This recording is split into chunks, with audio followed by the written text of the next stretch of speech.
Now then everyone, I'm hopefully going to give you a quick and easy guide to getting started with your running poles. Now, because I use these quite specific poles rather than the more traditional ones with a looped handle, you're going to have to take my word for it. But when you're getting started, the most important thing, I guess, is the height of the pole when you're choosing them. So if you're just starting out and you're looking for a good guide as to the height of the poles, I would have them at about 90 degrees, which would be around here. I just like them a little bit higher because I've got a bit of a longer wingspan than normal for my height.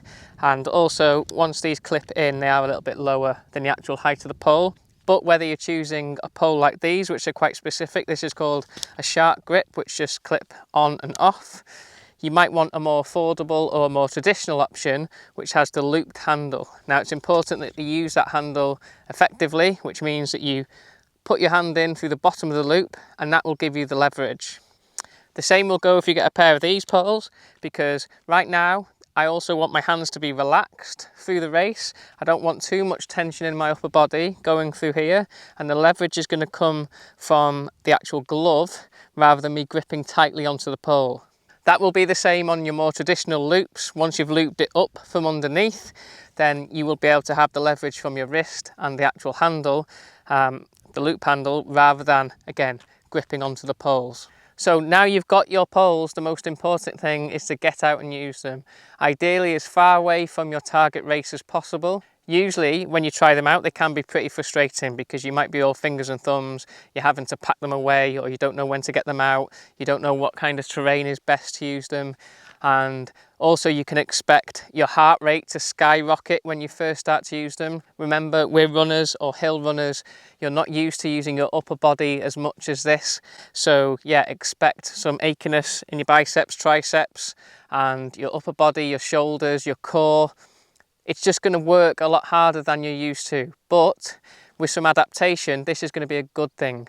That's one of the main sticking points I see with new runners or new pole runners especially, because they're not used to getting them out and packing them away, and it's not smooth, and that means that they maybe leave them in their pack a little bit longer.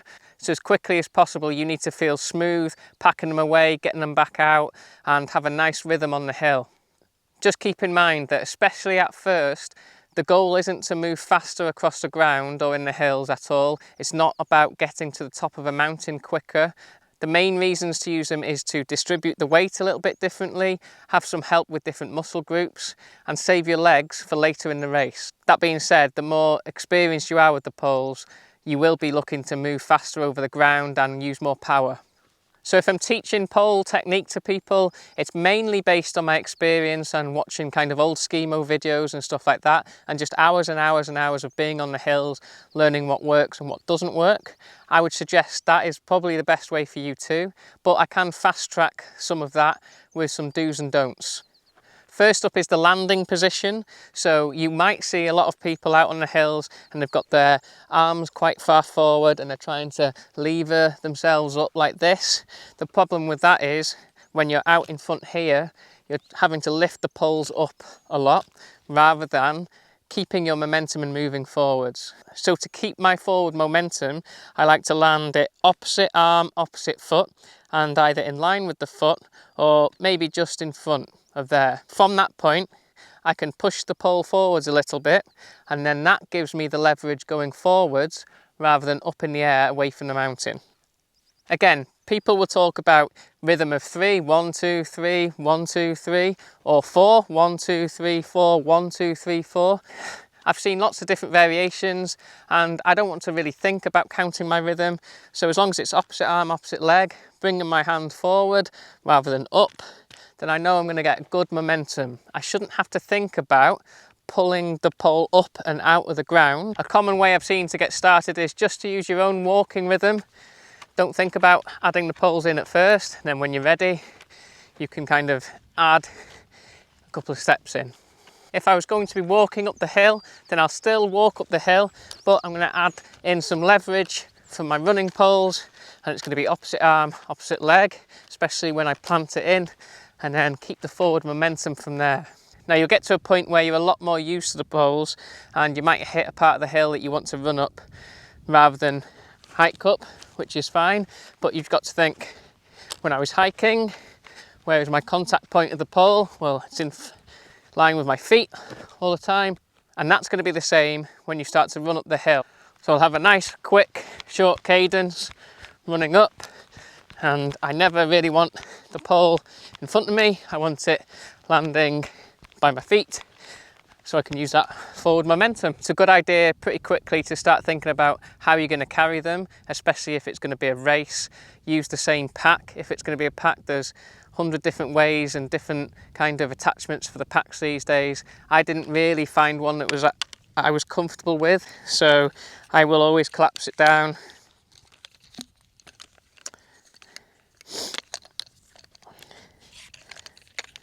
Might try and be a little bit quicker in an actual race. And then they will go into my belt. Again, it's not the cheapest option, this is a naked belt, but you can see once they're on, I can run and they don't move at all. Not that this is an advert for this naked belt, but also plenty of room to put gels, phone, wallet, keys, whatever you want to stick in there. So remember, when starting out, just use them lots. Don't worry if you feel frustrated and you want to throw them in the bush. I've been there too. And just focus on forward momentum rather than out in front and up away from the mountain. Practice, practice, practice. So hopefully you found that useful. That's how to get started with your running poles.